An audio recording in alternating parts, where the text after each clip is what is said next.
नमस्कार मित्रांनो. आजचा असा विषय आहे काय आपला बऱ्याच वेळा आपण बघतो की जे मुख्यतः मी मध्यमवर्गीयांबद्दल बोलेन. ते मुख्यतः असे बोल आमच्याकडे पैसा येतच नाही. किती आम्ही प्रयत्न करतो, किती काम करतो, पण पैसा आमच्याकडे टिकतच नाही. तर अशा प्रकारे ते जे खूप वेळा बोलत असतात. आणि बऱ्याच वेळा तुम्हाला माहित असेल पण आपणच आपला पैसा थांबवत असतो. आपल्या विचारांद्वारे आपण तो पैसा थांबवतो, आपण बोलण्याद्वारे आपण तो पैसा थांबवत असतो, पण ते आपल्याला कळत नाही. तो कसा थांबतो बघा. आता समजा आपण काय बोलतो श्रीमंत लोकांबद्दल. श्रीमंत लोकांकडे भरपूर पैसा असतो, पण आपण काय बोलतो, श्रीमंत लोक म्हणजे काय, ब्लॅक मार्केट करणारे असतात, काळा पैसा यांच्याकडे खूप असतो, इन्कम टॅक्स भरत नाहीत, गरीब लोकांना लुटतात. अशा प्रकारे म्हणून ह्यांच्या घरी बघा माणसं आजारी असतील किंवा यांची मुलं धड वागत नाहीत, असं आहे तसं आहे, त्यांना व्यसनं असतात. म्हणजे आपण असं दाखवतो काय, यांच्याकडे जो पैसा जातो तो चांगला पैसा नसतो. अशा प्रकारे म्हणजे म्हणजे जो मग तुम्ही श्रीमंत आहात म्हणजे तुमचा पैसा आहे हा काळा पैसा आहे, किंवा तो तुम्ही प्रामाणिकपणे कमवलेला नाहीये, किंवा त्या पैशामुळे तुम्हाला नुकसानच होत आहे. याचा अर्थ असं का आमच्याकडे पैसा कमी आहे तर आम्ही आम्ही मजेत आहोत, किंवा आम्हाला तो पैसा एक प्रकारे नको आहे. कारण मी जर पैसा कमवला आणि मी जर श्रीमंत झालो तर मी पण त्यांच्यासारखाच असेल. म्हणजे आपण पैशाला एक प्रकारे थांबवत असतो, त्याला आपण सांगत असतो तू नको येऊ माझ्याकडे. कारण पैसा येणं, श्रीमंत होणे म्हणजे अशा प्रकारे ते फसवून मोठे झाले असतात. बरं, बरेच लोक असेच बोलतात, मग श्रीमंत आपोआप होत नाही माणूस, त्यांना खूप चुकीची कामं करावी लागतात तेव्हा ते श्रीमंत होतात. आता तुमचा कोण नातेवाईक असेल, तुम्ही जर मोठं घर बांधलं किंवा गाड्या बिड्या त्याच्याकडे आहेत, दागिने वगैरे आहेत, भरपूर पैसे आहेत, आपण काय म्हणणार, हा काय चुकीच्या मार्गाने ह्याने पैसा कमवलेला आहे, हा लोकांना फसवतो, असं करतो तसं करतो. असं करून आपण एक प्रकारे पैशाला सांगतो नको येऊ तू माझ्याकडे. माझ्याकडे तो आला तर मी पण त्याच्यासारखा होईल, माझ्याकडे पैसा आला तर मी पण चुकीचा काम करतो असं लोकांना वाटेल. आणि अशा प्रकारे आपण पैशाला नकारतो. मनातून आपल्याला तो पैसा पाहिजे असतो. पैसा कोणाला नको आहे, सगळ्यांनाच पैसा पाहिजे असतो.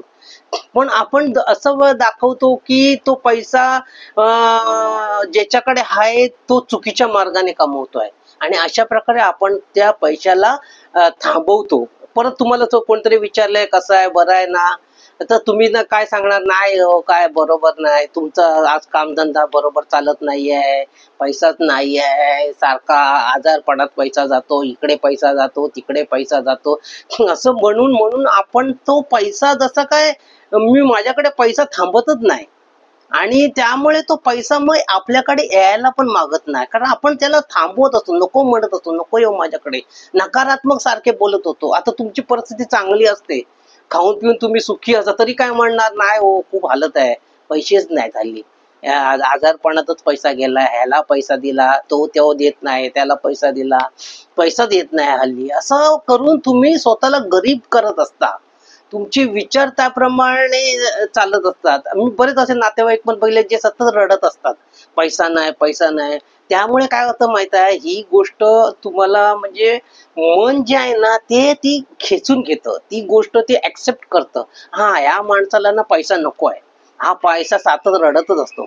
त्यामुळे मग अशी घटना तो तयार करतो की असे प्रसंग तयार करतो का तुमच्याकडे असलेला पैसा पण निघून जातो, आणि तुम्ही हळूहळू गरीब गरीब गरीब होत जाता. कारण तुम्हाला तेच हवं असतं. तुमच्याकडे असला तरी तुम्ही काय सांगणार, नाहीये तो पैसा, नाही माझ्याकडे, किंवा असंच म्हणू शकत नाही बरं आहे आनंदात आहे असं म्हणू शकतो आपण, मजेत आहे मी, किती पैसा असू नये ना पण आपण खाऊन पिऊन तर सुखी आहोत असं म्हणायला काय हरकत आहे.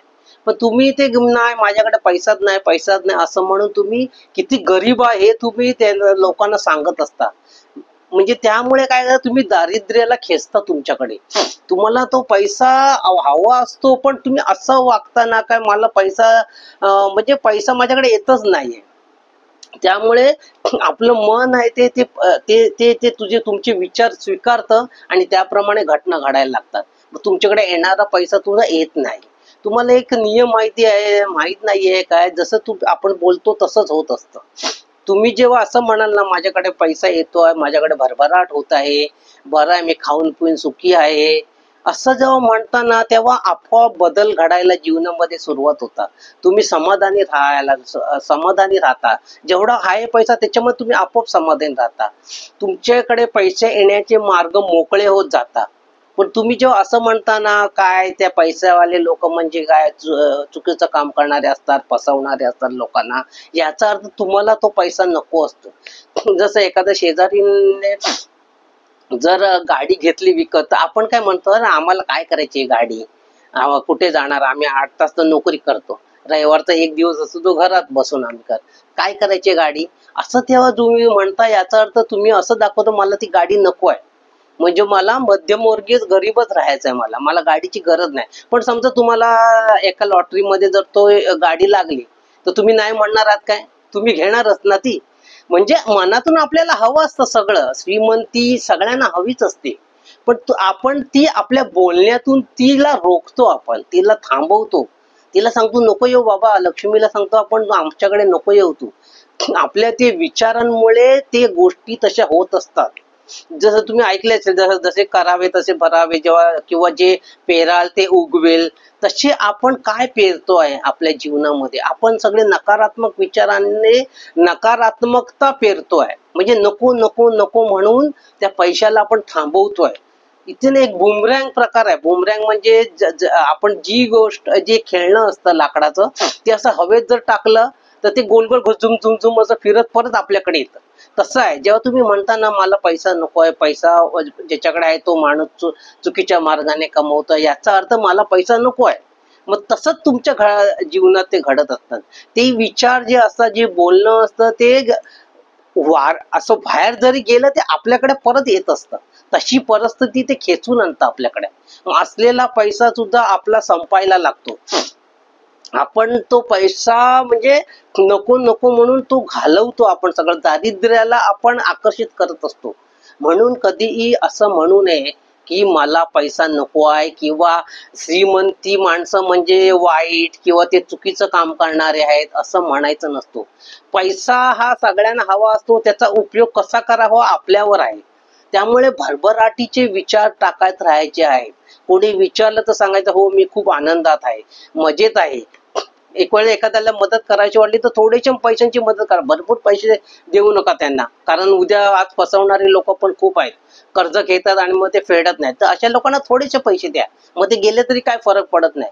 पण जे तुम्ही विचार टाकताना, म्हणजे जे नकारात्मक बोलताना, माझ्याकडे पैसा नाही आहे, माझ्याकडे पैसा येतच नाही, आला तर तो टिकत नाही, तर त्याप्रमाणे मग आपल्या जीवनामध्ये घडायला लागतं. कारण आपले विचार तसे असतात, नको आहे पैसा, आणि त्याच्यामुळे सगळे नुकसान होते. जर तुम्ही आपल्या मुलांनी काय मागितलं तर असं म्हणू नका माझ्याकडे पैसाच नाही आता, त्यांना म्हणा हा घेऊया, आपण नंतर घेऊया.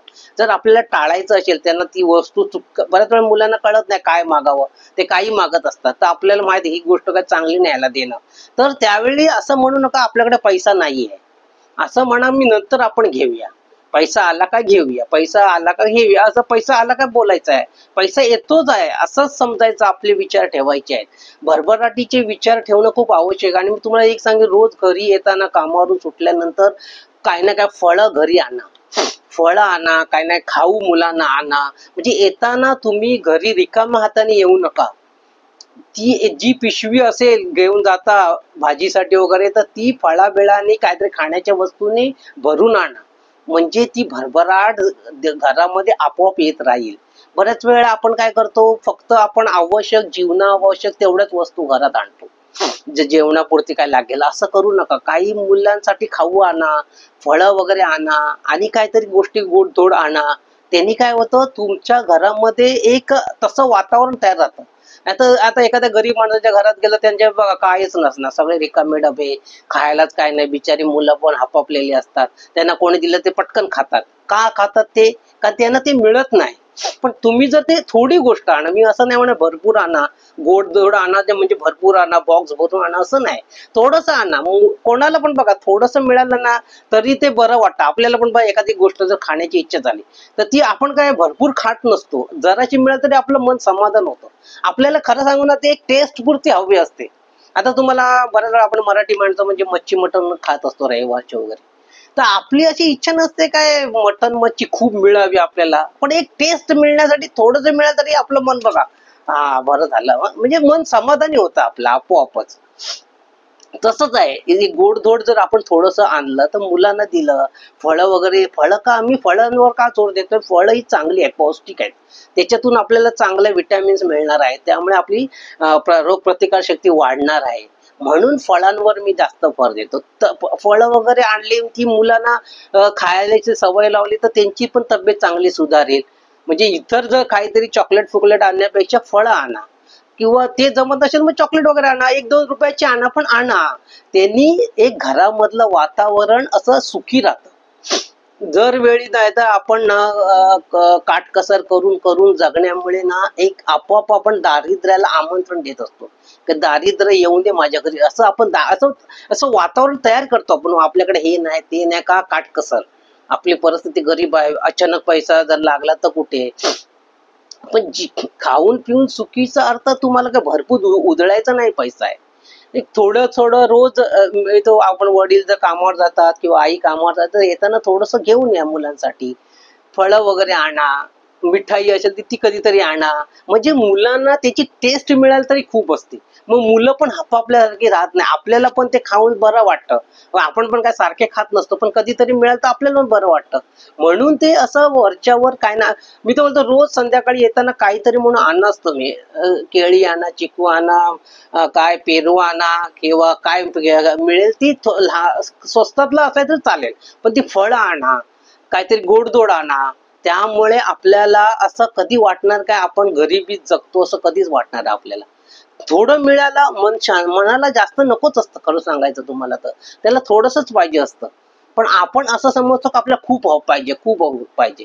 आता मुलांना कपडे नवीन पाहिजे असतील ते काय ते सारखे नाही मागत मुलं, हे कधीतरी मागतात 4-5 महिन्यातून, 6 महिन्यातून, वर्षातून. मग तसे घ्यायला काय हरकत नसतं ना, तेवढं आपल्याला परवडू शकतो. आणि उलट तसं जेव्हा आपण घेतो ना तेव्हा ते आपल्याकडे अजून येत असतं, तो पैसा पण येत असतो, त्या वस्तू पण आपल्याकडे येत असतात. हे पाण्यासारखं, पैसा हा पाण्यासारखा असतो, त्याला जेवढं तुम्ही खर्च कराल, म्हणजे मोठ्या प्रमाणात नाही सांगा, नाही तर तुम्ही नको तिथे पैसा घालवा. म्हणजे एक चलती राहिली पाहिजे, थोडीशी झाली पण चलती राहिली पाहिजे पैशाला, का तो पैसा येत राहतो. जसं पाणी वाहत असतं तसा पैसा पण थोडा थोडा वाहत राहिला पाहिजे, म्हणजे थोडा थोडासा खर्च पण आनंदाने केला पाहिजे. तिथे दुःख रडत तो पैसा खर्च करायचा नाही, आनंदाने करायचा आहे, तर पैसा आपोआप आपल्याकडे येतो. हा मार्ग अवलंबून बघा, पैसा आपोआप तुमच्याकडे येईल. आणि मुख्य म्हणजे तुमची वृत्ती समाधानी राहील, सुखी राहील, आणि आपल्याला कमतरता भासणार नाही. आपल्या मुलांना कमतरता भासणार नाही, बायकोला कमतरता भासणार नाही, घरातल्या कुठल्याच माणसाला कमतरता भासणार नाही. त्याच्यामुळे त्यांची मन समाधानी राहतील. आणि शेवटी काय पाहिजे असतं आम्हाला, समाधान तर हवं असतं. तर मित्रांनो, ही युक्ती करून बघा, तुमची भरभराट होईलच नक्की. धन्यवाद, तुम्ही हे माझं भाषण ऐकल्याबद्दल. याबद्दल तुमचा खूप आभार आहे. धन्यवाद.